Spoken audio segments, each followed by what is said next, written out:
तो इस लेक्चर में हम लोग कुछ इक्विवेलेंट रेजिस्टेंस का ही केस फाइंड करेंगे। लास्ट लेक्चर में हम लोगों ने सिमेट्री के कॉन्सेप्ट्स देखे थे। इसमें कुछ स्पेशल टाइप ऑफ सर्किट्स होगी जो रिपीटिंग यूनिट्स को जोड़ते हुए एक इनफाइनाइट सीक्वेंस देगी। जैसे कोई एक रिपीटिंग यूनिट है, उसको बार बार आप जोड़ते जाओ तो एक सर्किट बनेगी, वो एक इनफाइनाइट सीक्वेंस की सर्किट होगी। तो ऐसे क्वेश्चंस को हम कैसे उसका आर इक्विवेलेंट फाइंड करते हैं वो देखते हैं। तो इक्विवेलेंट जैसे एक इनफाइनाइट लैडर यहाँ पे बना हुआ है। अब इस इनफाइनाइट लैडर को कैसे बनाया गया है, इसका रिपीटिंग यूनिट्स ढूंढो। रिपीटिंग सीक्वेंस क्या है?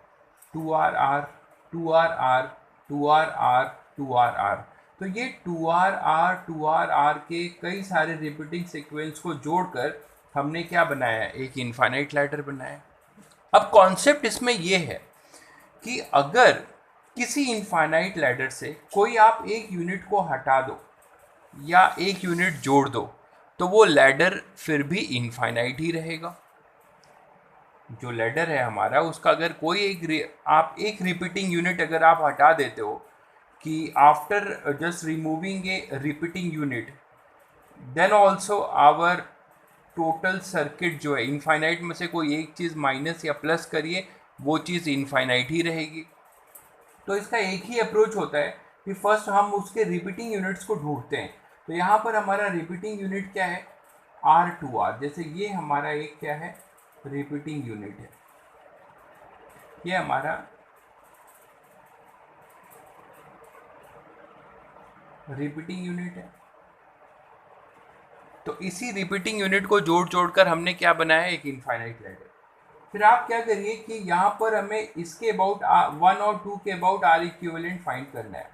तो जो रिपीटिंग यूनिट है उसके एक लैडर को आप छोड़ दीजिए, एक रिपीटिंग यूनिट को छोड़कर यहाँ पर आ जाइए। इसको हम जैसे इसको हम बोलते हैं ए और इसे बी, इसे बोल देते हैं ए डैश और इस पॉइंट को बोल देते हैं बी डैश। तो अगर आप इस सर्किट को केवल आप ए डैश बी डैश से देखिए, अगर आप इस सर्किट को केवल ए डैश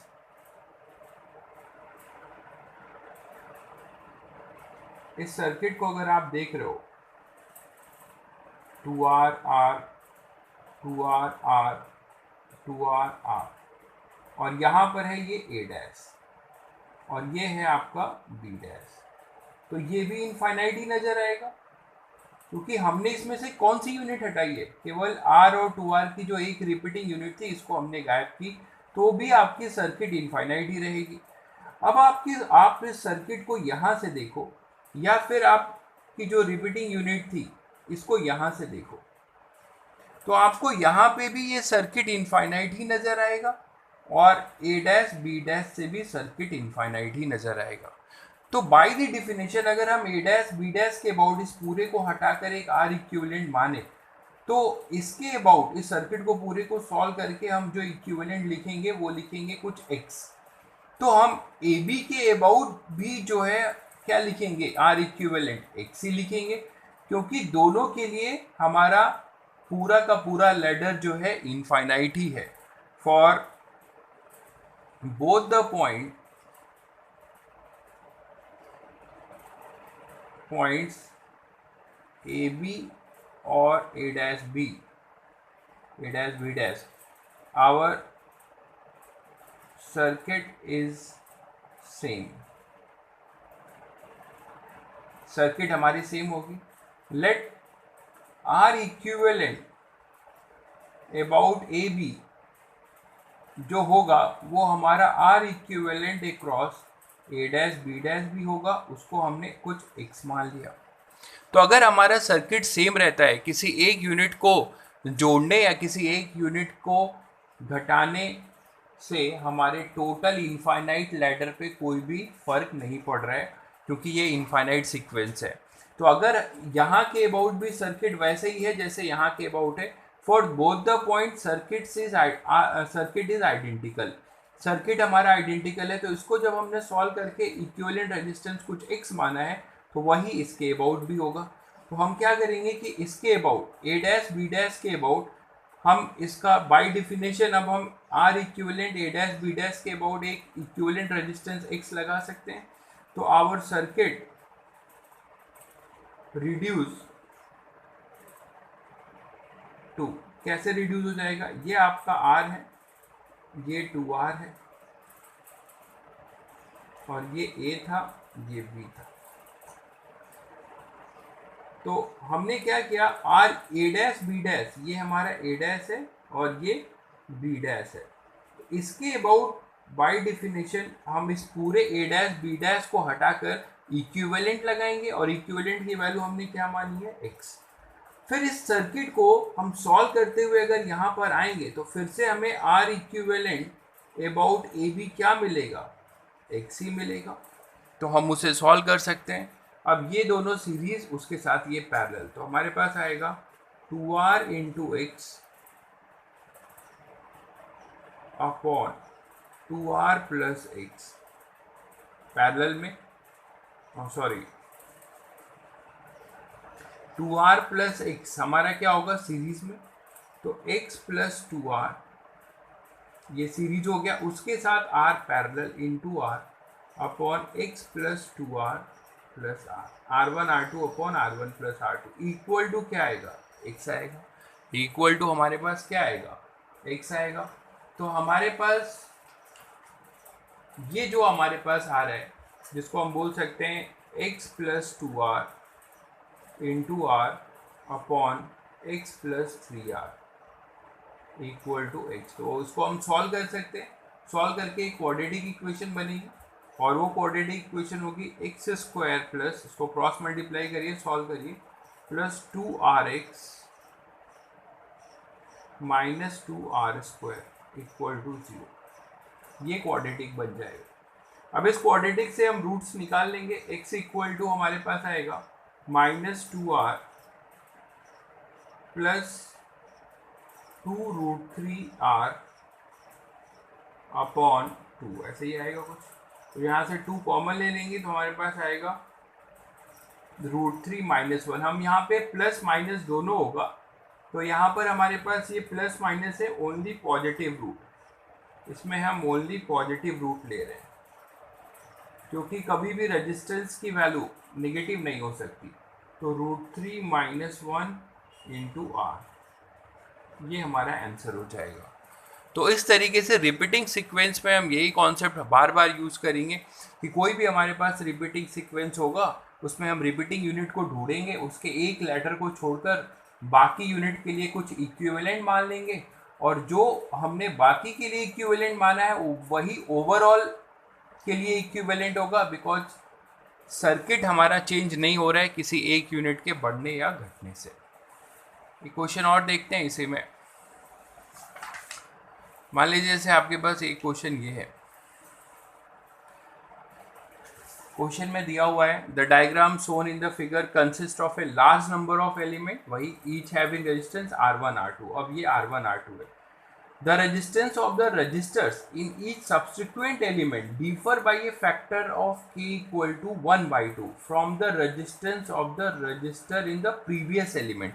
अब इसमें जो लैडर का सीक्वेंस बनाया गया है उसमें रिपीटिंग यूनिट का एक पैटर्न बताया गया है इस क्वेश्चन में। वो पैटर्न क्या है कि R1 और R2 ये रेजिस्टेंस है, तो जो अगला हमारा यूनिट होगा उसमें जो हमारे ये जो R1 R2 रेजिस्टेंस है वो k equal to half factor से बढ़ रहे हैं, तो हाफ फैक्टर टाइम्स हो रहा है। तो यहाँ पे k की वैल्यू बाद में पुट कर लेंगे, हाफ अभी k बोला है, तो ये k R1 हो गया k R2। फिर जब हम आगे बढ़ेंगे तो ये प्रीवियस, इसके लिए ये प्रीवियस होगा तो इसका फिर k टाइम्स करेंगे तो k स्क्वायर, यहाँ पे k स्क्वायर होगा, ये k स्क्वायर R1 और ये होगा आपके पास k स्क्वायर R2। इसी तरह से k क्यूब R1 और ये हो जाएगा k क्यूब R2। तो हमारे पास k square R1, k square R2, k cube R1, k cube R2, इसी तरह k4 R1, k4 R2 और इस तरीके से हमारा ये इनफाइनाइट लैडर बन जाएगा। तो हमें इसके अबाउट R इक्विवेलेंट बताना है, हमें इसके अबाउट R इक्विवेलेंट बताना है। अब आपको लग रहा होगा यहाँ पर कि रिपीटिंग यूनिट्स हमारी तो सर सेम नहीं है, यहाँ पे हर जगह अलग अलग लेटर के सीक्वेंस को जोड़ा गया है और लेटर बनाया गया है। यहाँ k R1 k R2 जोड़ा गया है, यहाँ k square R1 k square R2 जोड़ा गया है, k cube R1 k cube R2 जोड़ा गया है। वहाँ तो हमारे पास R2R था तो हमने रिपीटिंग यूनिट ढूंढ लिया।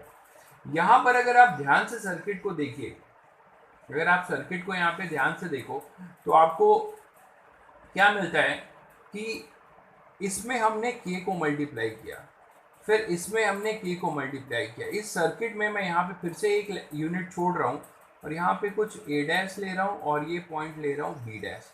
और इस सर्किट को अगर हम ऐसे ड्रॉ करें केवल ए डैश बी डैश वाले से, तो देखिए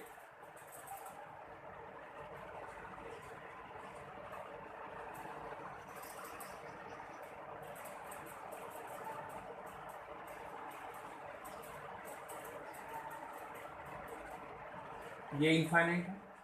ये हमारे पास था के आर वन, ये था के आर टू, ये था के स्क्वायर आर वन, के स्क्वायर आर टू, ये के क्यूब आर वन, के क्यूब आर टू, और ये हमारा पॉइंट है ए डैश और ये है बी डैश।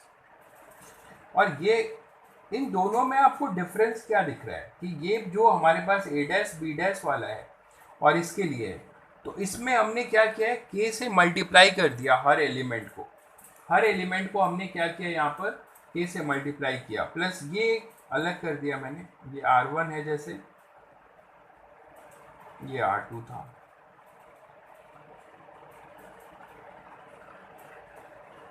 और ये ए भी है। तब इन्हीं को जोड़कर हमने ये बनाया है, पूरा इन्हीं को जोड़कर ये बनाया है, तो इसको मैंने अलग कर दिया। अब आप ध्यान से देखो, अगर मैं बोलूं कि इसके अबाउट, इस पूरे के अबाउट हमारा कुछ भी हम सॉल्व करते जा रहे हैं और इसके अबाउट हमारा आर इक्विवेलेंट एक्स आ रहा है। अगर मैं बोलूं कि R equivalent about A B जो है वो हमें एक्स मिल रहा है, तो R equivalent about A dash B dash क्या मिलेगा? क्या हम ये बोल सकते हैं it is K times of X? क्यों भाई?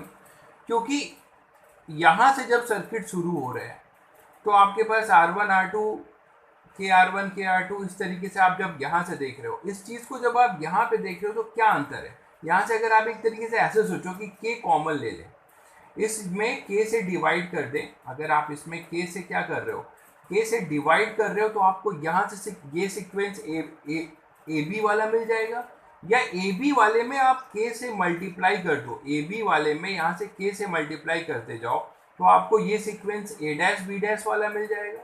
इसका मतलब क्या हुआ कि this A dash B dash के अबाउट सर्किट आइडेंटिकल नजर आएगी, लैडर आइडेंटिकल नजर आएगा, जो ए बी के अबाउट होगा वो तब जब हम ए बी से ही के टाइम्स जो है सभी एलिमेंट को क्या कर दें, मल्टीप्लाई करना शुरू करें।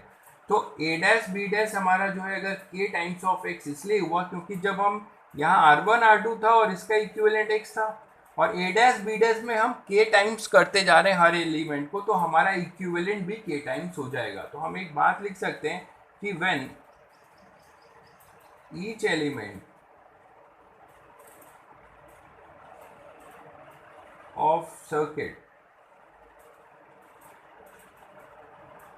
is multiplied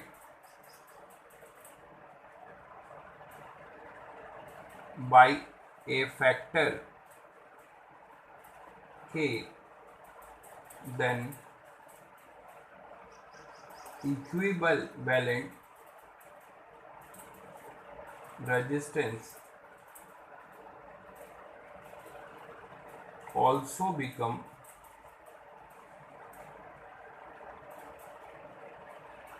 k times. ये हम बोल सकते हैं कि इक्विवेलेंट रेजिस्टेंस ऑल्सो बिकम के टाइम्स। अब हम क्या करें, अब इजली हम इसके अबाउट अगर x माने हुए हैं, ये x है तो ये हमारे पास के एक्स होगा, तो ए डैश बी डैश के अबाउट हमें पता चल चुका है कि आर इक्विवेलेंट के एक्स आएगा। तो सर्किट नाउ रिड्यूस, कैसे रिड्यूस हो जाएगा? यहाँ पे हमारा ये R1 है, ये R2 है, और इस ए डैश बी डैश के अबाउट हम एक रेजिस्टेंस इक्विवेलेंट लगाएंगे, ये वो जो कि होगा के एक्स, और इसको जब हम सॉल्व करेंगे तो ए बी के अबाउट हमें रेजिस्टेंस इक्विवेलेंट मिलेगा, वो क्या मिलेगा, एक्स मिलेगा। तो इसी से हम यहाँ पे एक क्वाड्रेटिक इक्वेशन बना लेंगे। इक्वेशन क्या बनेगी हमारे पास?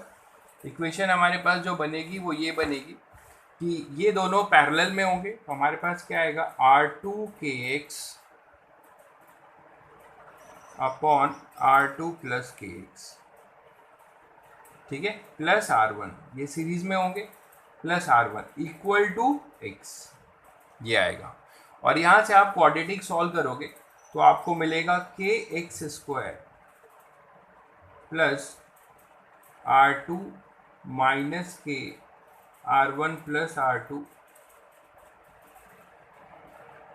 x minus R1 R2 equal to 0।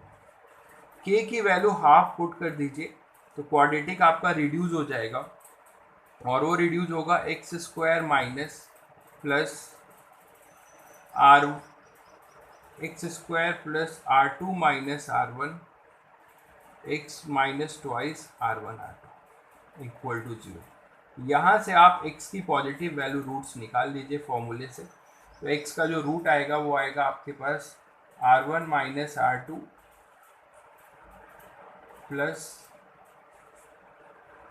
R1 square plus R2 square minus 6 R1 R2 upon 2, minus 6 R1 R2 upon 2। ये आप चेक कर लीजिएगा, इक्वेशंस चेक कर लीजिए, इसमें जो प्लस रूट होगा वो आप लेंगे। तो इस तरीके से रिपीटिंग सीक्वेंस को आप देख सकते हैं। नेक्स्ट क्वेश्चन देखते हैं।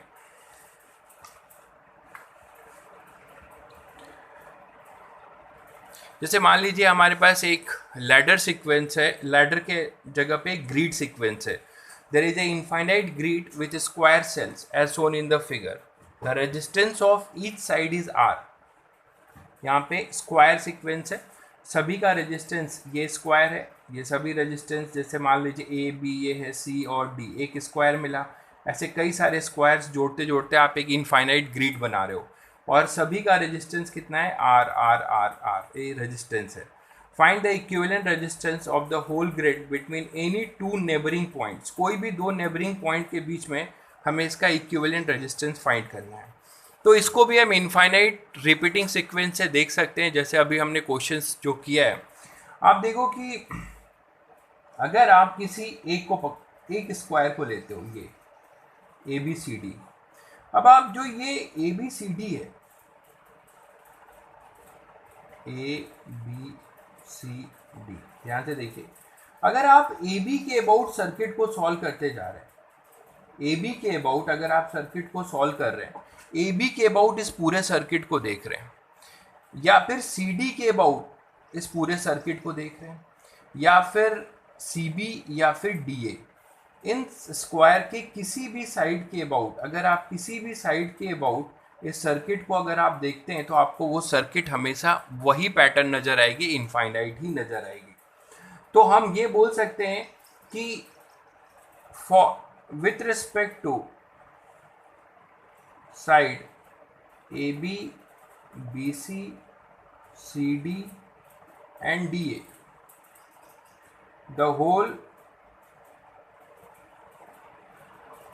grid is identical।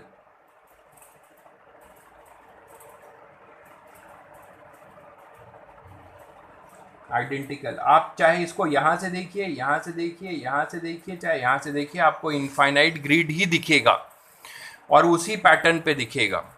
तो हम अगर ये बोले, so let R equivalent of the grid about A B is X. इसके अबाउट मैंने पूरे ग्रिड को सॉल्व किया, और हमें ए बी के अबाउट इस ग्रिड को हम सॉल्व कर रहे हैं, तो हमें मिल रहा है आर इक्विवेलेंट एक्स। तो यही हमें किसके अबाउट मिलेगा, यही हमें डी ए के अबाउट मिलेगा, सी डी के अबाउट मिलेगा और सी बी के, क्योंकि चारों के अबाउट हमारा ग्रिड आइडेंटिकल है। तो क्या हम इस सर्किट को ऐसे देख सकते हैं, so R equivalent about AB equal to R equivalent about BC equal to R equivalent about CD equal to R equivalent about DA। तो सारे ग्रिड का जो इन साइड्स के अबाउट जो R equivalent होगा उसको हम X बोल सकते हैं। अब इसको अगर हम सॉल्व करें तो हमारे पास क्या मिलेगा, बाय डिफिनेशन हम क्या बोल सकते हैं कि इस स्क्वायर पे ये ए बी था, इसके अबाउट मैंने पूरे ग्रिड को सॉल्व किया, तो मुझे यहाँ पर एक पूरे ग्रिड को हटाकर इस रिपीटिंग यूनिट को छोड़कर मैं सॉल्व कर रहा हूँ, इस केवल इस स्क्वायर को छोड़कर बाकी को पूरे को सॉल्व किया मैंने, इस स्क्वायर को छोड़कर बाकी पूरा सॉल्व हुआ ए बी के अबाउट, तो उसका आर इक्विवेलेंट एक्स है। वही सी डी सी बी और डी ए के अबाउट है, क्योंकि आइडेंटिकल है ग्रिड चारों साइड्स के अक्रॉस। तो अगर इसके अबाउट बाय डेफिनेशन हमने पूरे को सॉल्व किया, तो यहाँ वैल्यू क्या लिखनी चाहिए, एक्स, यहाँ पे वैल्यू क्या लिखनी चाहिए, एक्स, यहाँ पे वैल्यू क्या लिखना चाहिए, एक्स, और यहाँ पे वैल्यू क्या लिखना चाहिए, एक्स। तो हमें पता है कि अब ये अगर आर है, ये आर था, ये आर था, और हमारे पास ये भी आर है, तो ए बी के अबाउट जो आंसर आना है वो इक्विवेलेंट का एक्स आना है। तो अगर हम इसे सॉल्व करें, इनफैक्ट इसे अगर हम सॉल्व करें तो हम क्या लिख सकते हैं, यहाँ से देखिए ए बी के about with respect to A B, या फिर ऐसे देखें कि यहाँ से हम R equivalent across A B निकालें जो कि एक्स है, तो ये एक्स को और क्या लिखा जा सकता है, इस एक्स को और क्या लिखा जा सकता है, ये यहाँ से हटा दीजिए,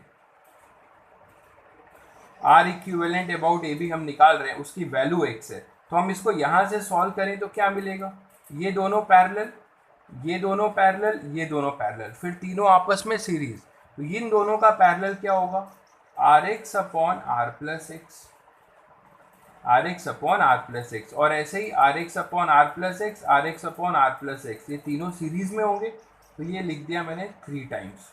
अब ये जो होगा वो इस आर के साथ क्या होगा, इन तीनों का जो इक्विवेलेंट, मतलब इसको मैंने ऐसे लिखा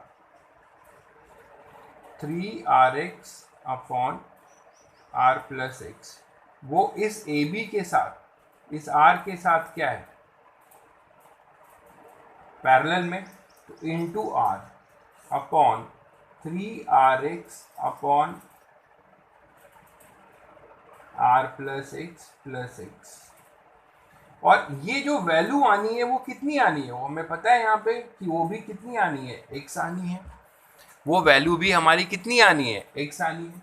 तो इस तरीके से हम इस क्वाड्रेटिक को सॉल्व कर लेंगे, इस क्वाड्रेटिक को सॉल्व कर लेंगे, और सॉल्व करके हमें वैल्यू मिल जाएगी, वो वैल्यू आती है x equal to R by two, ये आंसर हो जाएगा, चेक कर लीजिएगा। तो इसे हम सॉल्व कर लेंगे, क्रॉस मल्टीप्लिकेशन करके जब आप करेंगे तो आपको एक क्वाड्रेटिक मिलेगा, इस क्वाड्रेटिक को सॉल्व करके हमें वो वैल्यू मिल जाएगी। तो इनफाइनाइट ग्रिड में भी हमने वही किया, इसमें क्या किया कि कोई भी रिपीटिंग सीक्वेंस स्क्वायर था यहाँ पर, तो किसी एक रिपीटिंग सीक्वेंस को छोड़कर बाकी पूरे ग्रिड को हमने इस रिपीटिंग, इस स्क्वायर के अक्रॉस देखा। तो इस स्क्वायर के साइड्स के अक्रॉस जब हमने इस पूरे ग्रिड को देखा, तो ग्रिड ए बी के अक्रॉस दिखे, सी डी या सी बी या डी ए के अक्रॉस आइडेंटिकल दिखा, तो हमने क्या किया कि ए बी के क्रॉस सॉल्व करके इसका इक्विवेलेंट एक्स माना, तो वही हमारा इक्विवेलेंट इनके अबाउट होगा। तो बाय डेफिनेशन हमने सी डी के क्रॉस पूरे ग्रिड को हटाकर एक रेजिस्टेंस इक्विवेलेंट एक्स लगाया, वैसे ही डी ए के क्रॉस, वैसे ही सी बी के क्रॉस, और फिर मैंने देखा कि ये दोनों पैरेलल, ये दोनों पैरेलल, ये दोनों पैरेलल, और आपस में फिर सीरीज, उसके साथ ये पैरेलल, और फाइनल जो आंसर आएगा वो ए बी के क्रॉस वाला आर इक्विवेलेंट आएगा, जो पहले से कितना है वो भी एक्स है, उसको हमने पूरा किया। इस तरीके से आप ये क्वेश्चन इस तरीके से कर सकते हैं लैडर सीक्वेंस से।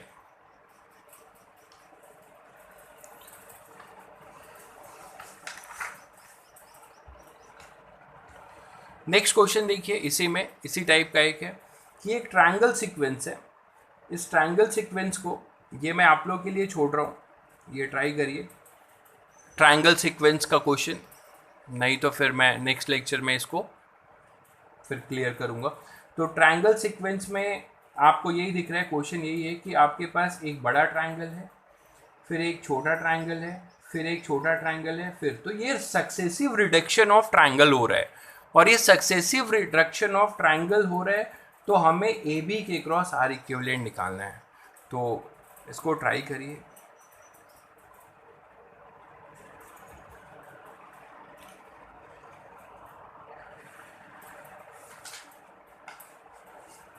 आंसर इसका आप मैं बता दे रहा हूँ। आंसर इसका है 2√7 - 1/3 इंटू रो a/2।